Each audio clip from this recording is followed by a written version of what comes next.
In today's video, we have all the latest rumors from around the NHL, including some trade talk regarding the Montreal Canadiens' potential goalie trade to Los Angeles Kings. The Habs are reportedly getting calls on young defenseman Xhekaj.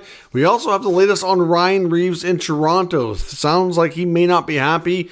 Could it lead to a trade, or where's that situation going? We'll discuss that. The latest on the Pettersson contract situation in Vancouver as well. Plus, we also have an update on Corey Perry appears to be signing with a new team. All that and several injury updates and more coming up next. Welcome back to another video here at Top Shelf Hockey. As you can see, I'm back to my normal recording setup here back home after a weekend away. Lots of NHL news to get caught up on here today. For those of you that are especially Senators fans, today was the return of Shea Pinto after serving a 41-game suspension, which was related to gambling that we got wind of right before the season started.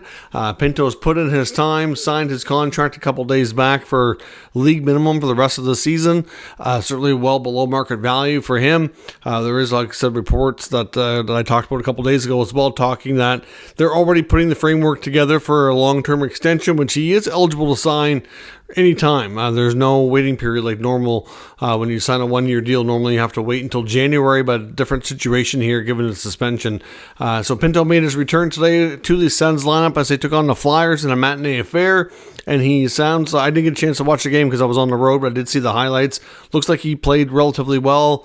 Obviously, for his first game back, did register an assist as well.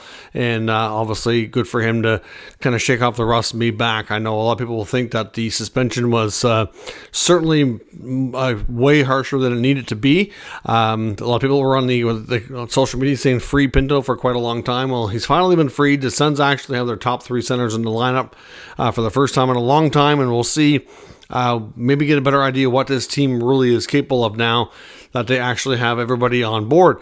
Several other updates around the league, including some roster moves and injury updates. The Anaheim Ducks announced that winger Alex Killorn requires knee surgery. It's an arthroscopic surgery. He's going to be out for up to 6 weeks. Obviously, the Ducks are not heading towards the playoffs or one of the bottom teams in the league, but certainly losing a veteran like Killorn for an extended time is going to hurt. He does play a big role for the team. Obviously, a guy that has tons of experience, including multiple Stanley Cups to his resume, and just a good leader around the younger guys around that team. So that's going to be a big blow for them. But he'll obviously, be back before the end of the season, which is good news. The Calgary Flames also announced that they've returned goaltender Dustin Wolf back to the American Hockey League. Obviously, I believe his Markstrom was dealing with a minor injury. That's obviously resolved. The Buffalo Sabres have also recalled Devin Levi back to the NHL. The Columbus Blue Jackets activated defenseman Nick Blankenburg. He has been out of the lineup for an extended time. He's only been in 6 NHL games so far this season. Did have a stint in the American Hockey League as well. Marc-Andre Fleury, who we've talked about in recent days as being a potential question mark around a trade target at the deadline. A lot of NHL insiders discussing about, will Fleury want to go chase a Stanley Cup at the end of the year as a kind of maybe a send-off to finish off his career? There's a lot of people that think this is his last NHL season. He hasn't officially confirmed that, but really, by all accounts, has been treated that way as like a farewell tour almost as he makes his way around the NHL to a lot of markets for the last time. But he was injured. Of course, there was a suspension given because of the play, but Fleury is likely looking like he's going to be out for at least a couple of games. Won't be out too long though. Looks like they avoided it being more serious, which was good news for him, especially if he does decide he wants to be traded. Obviously, dealing with a more serious injury now could greatly impact what options might be available to him as we get closer to the deadline. We also got some big news today from the Calgary Flames organization. Forward Dylan Dube has taken in what they're calling an indefinite leave of absence. I'll show you the statement here put out by the Flames and posted on their social media earlier today. Basically just confirms that Dylan's leaving the team to attend to his mental health. That's an indefinite leave of absence. He has the full support of the Flames organization. They said that he's going to be under the care of professionals, and obviously they wish to have his privacy respected beyond that at this time. Now, I don't know that I didn't see according to the terms from the Flames, they didn't use the word player assistance program, so I don't know if this is something that's through the PA or if this is something he's kind of doing on his own with the support of the team. The statement that they put out to me didn't really make that clear.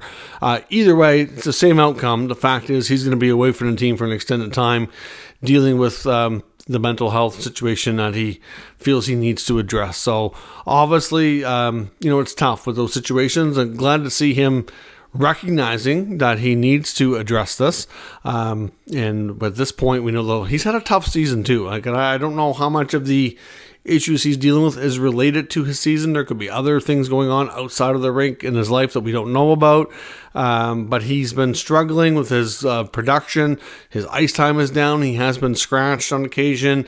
This not going well. There's even been some, wondering what his future holds in the Flames organization or in the NHL for that matter, given how much of a regression we've seen in what he's been able to do.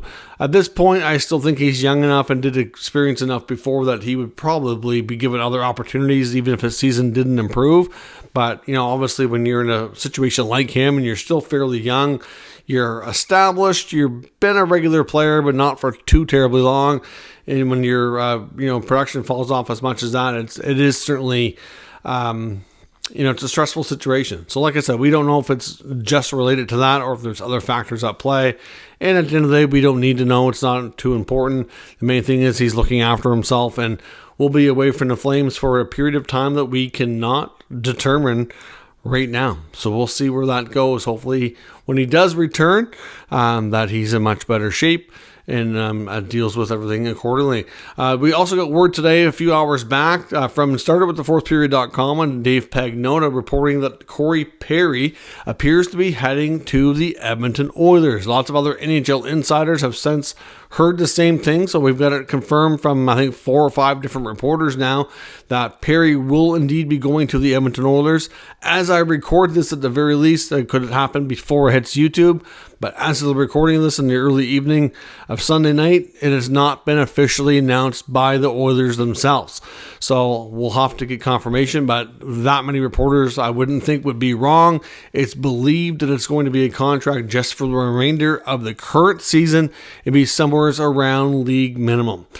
We still don't know 100% if his previous contract that was terminated by the Blackhawks, with the help of the NHLPA, will be grieved or not. Obviously, like we said before, he did lose a fair bit of money. He was on a 1-year deal at $4 million. $2 million of that was a signing bonus, so he would have received that at the beginning of the contract as soon as he signed.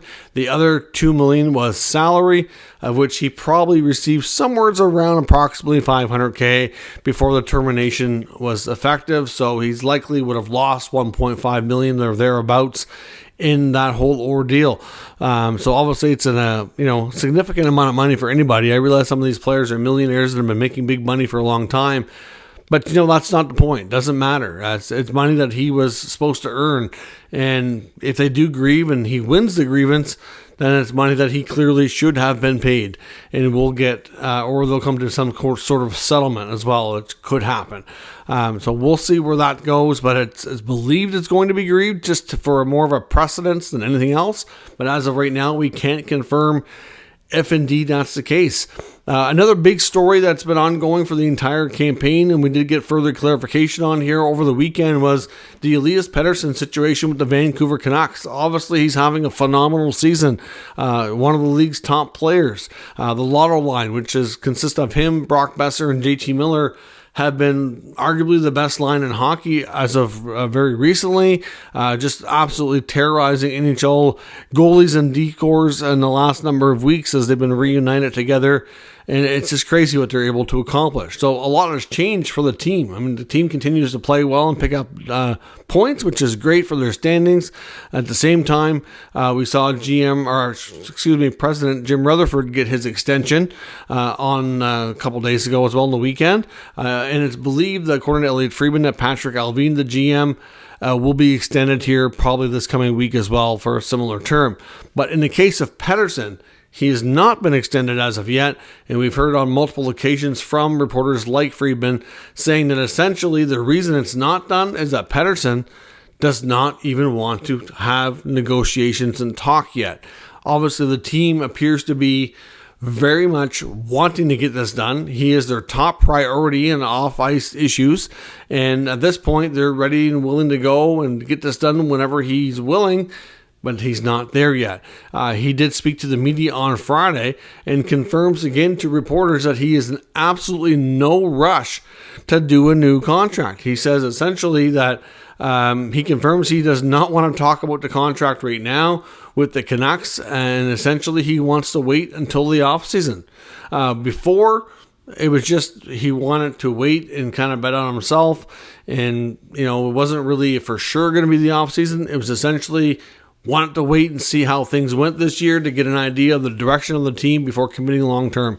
Makes sense. I get it. And for him, long-term may only be 3 to 5 years. It's difficult to say. It's believed he's going to take a similar approach to his contract as Austin Matthews and do a shorter term now and maybe try to think of maybe doing an 8-year deal on the next one when he's a little bit older, which will take him much into his later 30s when there's a higher salary cap. So Pettersson is kind of, I think, fair to say, making a lot of fans a little bit nervous. He is restricted at the end of the year, so it's not like he can just up and walk away for nothing, which Jim Rutherford reiterated as well after he spoke to the media after confirming his contract extension himself. He was asked about Pettersson and said that they can absolutely wait, that they love Pettersson. He's a huge part of the team, one of the league's top people, and they certainly want to get it done, but they can't get a deal done until both sides are ready to talk, and Pettersson himself is not there. So they seem content to wait, although it's fair to say probably that they are getting antsy, and the fan base is antsy. They don't want to see anything happen, and just because he's an RFA, it doesn't mean that it's completely safe. Look at Matthew Xhekaj last year. RFAs can really change the negotiating table a lot because they hold all the power. All they have to say is they won't sign, and suddenly they become a trade target, or they can demand whatever they want. If they're not going to sign and play, the team has to do something about that at some point in the near future. So at the end of the day, Pettersson holding not really holding out, but holding out to do this until later, it can create, a nervous situation, which I understand. If we get to not only the offseason, but like maybe to the point of the offseason where we're getting closer to the draft and he's not signed, that is going to be a major concern. All he's going to say at some point, if he doesn't want to sign, they might be forced to do a trade. Now, we're not saying that that's going in that direction. Reporters are not saying that that's what they're hearing or anything of that nature. All we know is, as of right now, he doesn't want to talk about it, and he does not want to negotiate. So I understand why fans are antsy, but at the same time, I understand his side of it too. So we're going to have to monitor this situation. He certainly is handling this in a way that will give him all the leverage, and it really boils down to what he wants. If he wants to stay, they'll get a long-term lucrative deal done. If for some reason he decides he doesn't want to, which I'd be confused as to why he doesn't at this point, then he will hold out and be able to force a trade, but at least they can recoup assets where he's RFA, where he's not a UFA as of yet. But at this point, fans are getting antsy, and I understand as to why. Some trade talk around the league, including a couple of updates on the Habs, one with the Reaves. In Montreal, Elliotte Friedman has been connecting the Los Angeles Kings as kind of emerging as a front-runner for veteran goaltender Jake Allen. There was a lot of talk about the Edmonton Oilers being heavily in the mix previously, but according to Friedman, now that they've been on this massive winning streak, it's not that they don't want to address goaltending, they just don't see it being nearly as urgent as other needs. And at this point, for them to spend assets on acquiring a goalie like Jake, who not only comes with a higher price tag than some other options out there, also has an extra year on his term. So because of that in the situation, they may not be as interested as they once were. The winning streak has certainly changed the way they're thinking, and they likely will still look at some options to add depth so that they may not have to rely on Pickard so much. But as of right now, they don't seem to be as in on Allen as they once were. But the LA Kings are a team, according to Friedman, that are very much interested. with Talbot's play slipping as of late, and then Copley being out for the year, they could use a veteran with a Stanley Cup on his resume that has a little bit of term to solidify the situation not only this year but next as well. So could Jake Allen end up in a Kings uniform? It's possible. By the sounds of things, they're very much one of the teams in the mix here. Obviously, the Kings do have a lot of young assets and other draft capital that could be used as trade bait, so we'll see if these two teams do indeed hook up. Another Habs player getting attention as well as young defenseman Xhekaj. Elliotte Friedman reported last night on Saturday Headlines on Hockey Night in Canada that because he's been in the minors and he was sent down and still yet to be recalled, that the Habs are getting a lot of interest in the young physical defenseman. Obviously, at this point in his career, it's not expected to be traded, but when players are not getting opportunities, it causes other teams to call and be like, hey, what's your plans with this guy? Do you want to move him? I see he's not playing much. So at the end of the day, according to Friedman, the Habs are not actively looking to trade Xhekaj, but the fact that they're getting calls, every GM's job is to listen and see what the deal could entail. If he has an opportunity to make the team better, then maybe they need to listen. But at the same time, you got to remember I said with Montreal before, they have a lot of young defense right now. And I think in some degree, they know exactly what Xhekaj is. I think they've seen enough to know what he brings to the table. Some of these other defensemen, like Jaden Struble, has been getting a longer look lately. I think they want to get more of a confirmation of what they have in some of these other guys before they consider bringing him back up. It gives them more of an idea for future, who should stay, who could they end up moving.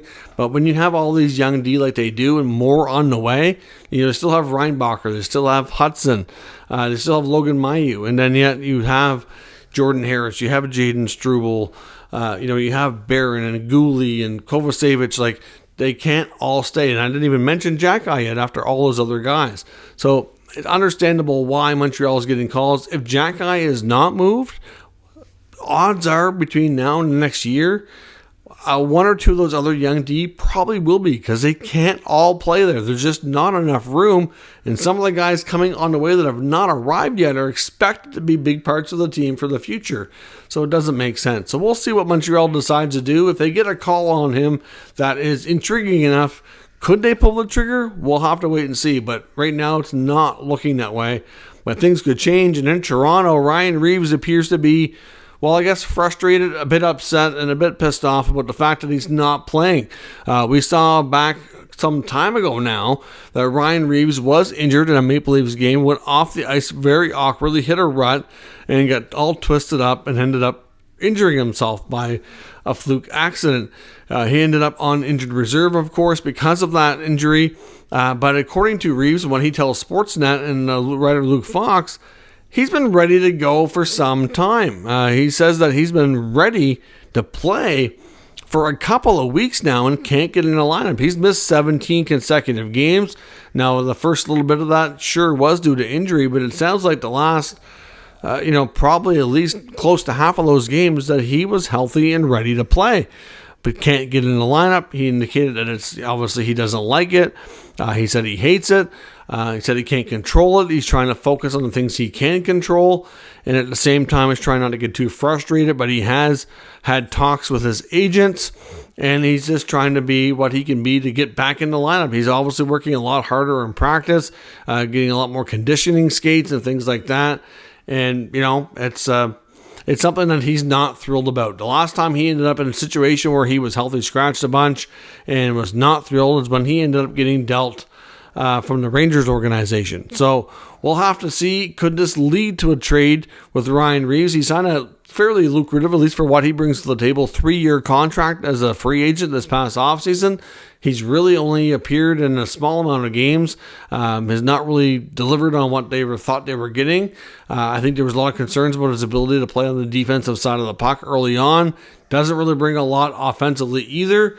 And really, he only had 1 or 2 fights, and then he got hurt. And I'm not sure that they're absolutely in love with the signing anymore, even though they were at the beginning of the year, in the offseason when they first made the signing. But Reaves is frustrated. There's no doubt. And the fact that he says he's talked to his agents, and when this happened before, it did lead to a trade, but he wasn't on a 3-year contract at that point that, might be viewed as being an overpayment by most NHL teams. So can they trade Reaves? I don't know that they can, but the fact that he's healthy and ready to play and he's not getting in the lineup is certainly concerning on his part for sure.